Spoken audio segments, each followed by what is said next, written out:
Students, we are going to make a silhouette-based artwork in Photoshop that has a strong focus on contrast for this project. First, I want you to take some time to consider what pose you're going to have, maybe you or a friend, and think about the meaning of what your photograph is going to hold. I'd also like you to take some time to consider what background and what kind of interior content there will be to that silhouette that'll help communicate the message that you want to send. You're going to get evaluated on your use of Photoshop, comfort with selections and enhancements and layers, and also whether somebody's going to get that well-aimed message from you across. And that's going to depend on your wisdom in the background that you choose, the pose that you choose. Hopefully you've thought those through before you begin and grab a camera. So jump into Photoshop once you've gotten your picture taken. I've already got mine in here, and drag it up to the orange line. And this student pose is looking out into kind of a desolate winter landscape, so I thought a good contrast to that might be maybe a fall scene. Let's see how that works.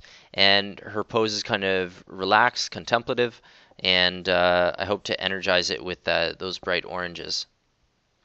There's also a very strong kind of linear thing going on with these two things. We see the subject looking that way, so there's a bit of a cross kind of action that's going on in the image, and maybe have a different kind of vibe than these cross lines by having trees that you're looking up at create a new focal point right in here. So, and we might have to do a bit of cropping, but that's okay.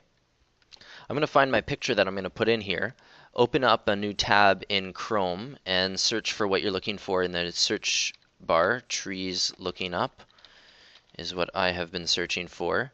And you'll want to look in images, and there are several tools you should be aware of. The size, make it larger than hopefully 10 megapixels, because you're working with a very large image here. And also usage rights. If you choose labeled for use, you can use that image in any way you'd like.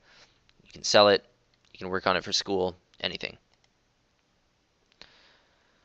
Now I know that Wikimedia Commons is good for capturing pictures, and I can trust that it will be almost 5,000 by 3,000. So I'm going to click on this. I'm going to visit the site, and it's once I visit the site that I can see the picture and possibly download it. So here's the one that will open the largest size. You can tell it's the largest size one because there's a magnifying glass that you can click on. It'll show you the actual pixels. So right click on that and save the image once you've got a nice big image to work with. And I'm just going to put my name in front of this so that when I'm looking for my files, they all go easily to that one. Alright, we've got it saved. Now we are going to open that up in Photoshop as well. File open. And if I go down to the bottom here, it should be there. I'm also going to drag this into its own tab near the orange line.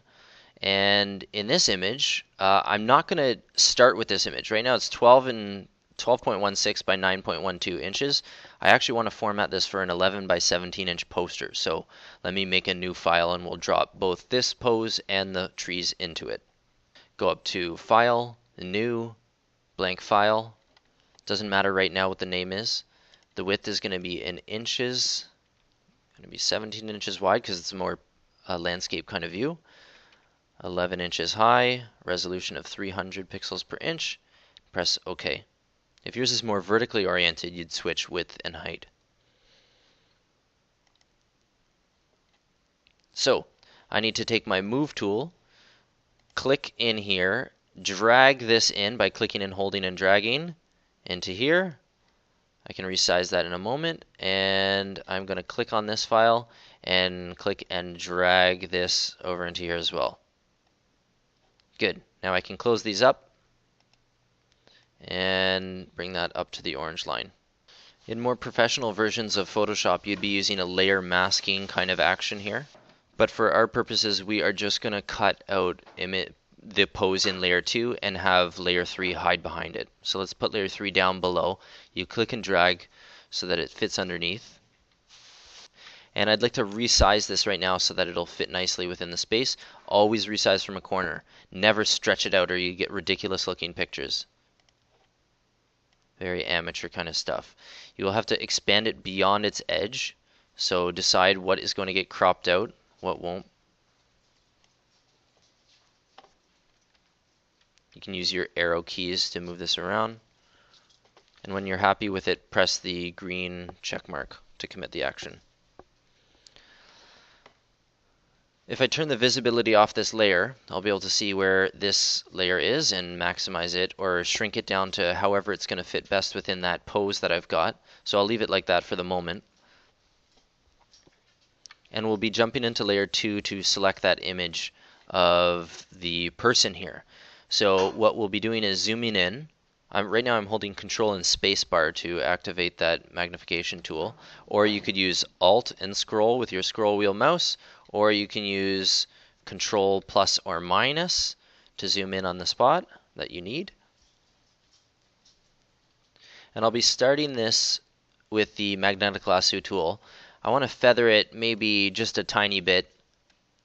I want to have a reasonable frequency. These are fine as they are. Only modify them if you find that they're not getting what you want. And you're going to be dragging a shape around the whole body and moving yourself around while you're zoomed in by holding the space bar. So you'll be dragging along, hold down space, and then that activates your hand. You click and drag yourself over, regain your spot, and continue around the body. Okay, so let's try it out. It will automatically drop anchors at the points where it feels there is most contrast, and where in dark areas like this you might need to drop a few anchors yourself to ensure that you have the correct line. You can always come back and fix it though, so it's not a big deal. Here's where I'm going to be holding down spacebar to activate the hand tool and drag myself over and regain my position. Zipping along, holding down space when I need to. Hold down space. Hold down space. There, it got a little choppy. I'll come back and fix that later.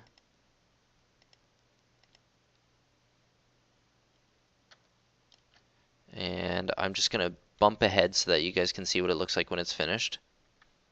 So just coming around to the front of the face. I'm having to click a bit just to ensure that this gets selected. And I click on that last little moment where there's a little 0 or an O that appears to show that the shape is being completed. And I'm just going to go around and touch that up with my lasso tool.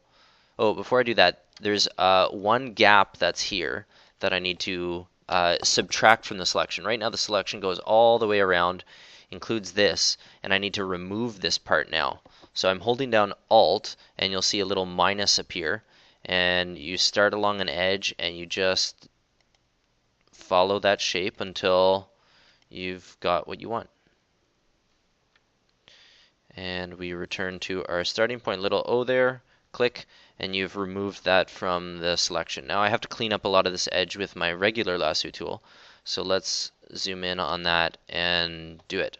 Holding down Shift, I'm adding to the selection now. So I'm just going along this edge here, wrapping back around and moving myself over. Holding down Shift, adding this little bit to the selection, wrapping myself back around. We drop some of this hand, we need to include it.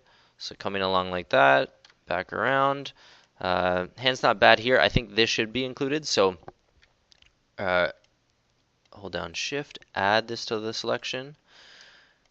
And other little parts that I need to remove from the selection like this. And if you get confused about whether it's subtract that you need to do from a selection, then you can press Ctrl Z or you can try it again and do the opposite. It's either Shift or Alt that's going to add or subtract from your image. So just coming around there and cleaning up all those lines that don't belong.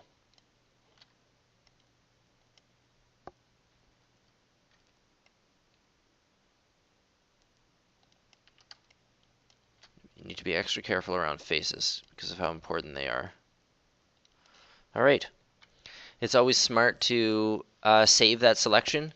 You can go up to Select and Save Selection. I'm going to name it Pose, and that'll be embedded within this Photoshop document, and you'll be able to access that selection again if you ever need to, instead of having to do monkey business to get that selection again. So I'd like you to Control X to cut this out, and you can paste that in another layer. You can just keep that layer kind of invisible behind things. You can turn it off. Just keep it there in case you need it later. It's also smart to have layer 2. Let's Controls undo that. It's smart to have layer 2 duplicated before you do anything, just so that you have a copy of it, that's stored in here in case you mess this one up. And so on layer 2, let's cut that out. Let's paste it, place it down here, reduce visibility of that too. And so here's the pose. I'm enjoying part of the thing, but I feel like I need to kind of focus that shape a little bit more. I had hoped there would be directional lines going in. So let's try and resize layer 3 so that it makes that happen. So right now I'm just in the layer 3 using the move tool and dragging it around like this. I can rotate near a corner. I can drag from, if I just zoom out, I can drag from a corner to resize, make it smaller. And I'm just trying to get some interesting lines here. For the sake of argument, let's be happy with it as it is. There's some cool kind of diagonals that are going on. It's not exactly meeting what I had hoped for, but what can you do? If you're not happy with it, just choose another picture or experiment with some other ways.